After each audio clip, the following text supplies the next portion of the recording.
What's your kid's name? Grishma Sheedalan. 6th which division? C. 6th C. Oh. Now I remember you. I got it. So last month also you came here. I just called you. Yeah. Huh? Yeah. What? Yeah. Last month I called you and warned you. Your kid is always speaking in Malayalam. This is the 7th time she is speaking in Malayalam. You see, at home she is speaking in English or Malayalam. At home she use English or Malayalam. English. Then why can't she use English in the school? Sir, in my home I am only speak English.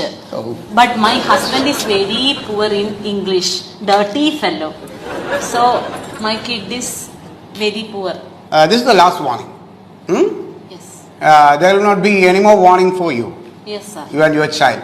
Yes, sir. If she repeats once more like this, she will be given TC and terminated from this school. Wow.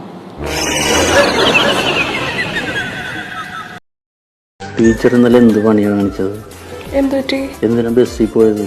ഞാനെന്നും ബസ്സിൽ തന്നെയല്ലേ പോണ. പക്ഷേ എന്നാലും ഇന്നലെ ഇരിക്കാൻ സീറ്റൊന്നും കിട്ടിയില്ലല്ലോ. അതെന്നും അങ്ങനെ തന്നെയാ. സ്കൂൾ വിടുന്ന സമയമല്ലേ, സീറ്റൊന്നും കിട്ടാറില്ല. ആ പിള്ളേരും ആൾക്കാരും ഒക്കെ കൂടിയിട്ട് ടീച്ചറിനെ തിക്കിഞ്ഞിരിക്കായിരുന്നു. എനിക്ക് ആകെ പ്രയാസമായി കണ്ടപ്പോ.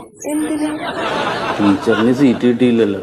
ഓ, ഇന്നലെ വീട്ടിൽ ചെന്നിട്ട് ഒരു സമാധാനം ഉണ്ടായിട്ടില്ല എനിക്ക്. സാറില്ല മാഷെ. ടീച്ചർ എന്ത് വാട്സപ്പ് ഓൺ ചെയ്യാത്ത വീട്ടിൽ ചെന്ന് കഴിഞ്ഞാൽ? വീട്ടിൽ പോയി പണികളില്ലേ, പിന്നെ വാട്സപ്പ് ഒക്കെ ഇരിക്കാൻ പറ്റുമോ? ഒരു നേരത്തും ഓൺലൈനിലില്ല. അതേ, എനിക്ക് കാറുണ്ടല്ലോ, ഞാൻ സ്കൂൾ വിടുമ്പോ വണ്ടിയിലുണ്ടാവും. ടീച്ചർ വന്നു, ഞാൻ വീട്ടിൽ കൊണ്ട് ഇറക്കി വിട്ടേക്കാം. സാർ എന്നെ വീട്ടിൽ കൊണ്ട് ഇറക്കിയിട്ടല്ലേ ഹസ്ബൻഡ് എന്നെ വീട്ടിൽ നിന്ന് ഇറക്കിയിടും. സാർ എനിക്ക് അടുത്ത പീരീഡ് ക്ലാസ്സിലാണ്, വെറുതെ പ്രശ്നം ഉണ്ടാക്കല. അവിടെ പോയിരുന്നു. മാഷെ, ഞാനിന്ന് ബൈക്ക് എടുത്തിട്ടില്ല, എന്നെ ഒന്ന് കാറിൽ വീട്ടിലിറക്കി വിടും. ഞാൻ ആ വഴിയല്ലല്ലോ മാഷെ, ടീച്ചറുടെ വീട്ടിലേക്ക് പോണ വഴിക്ക് എന്റെ വീട്.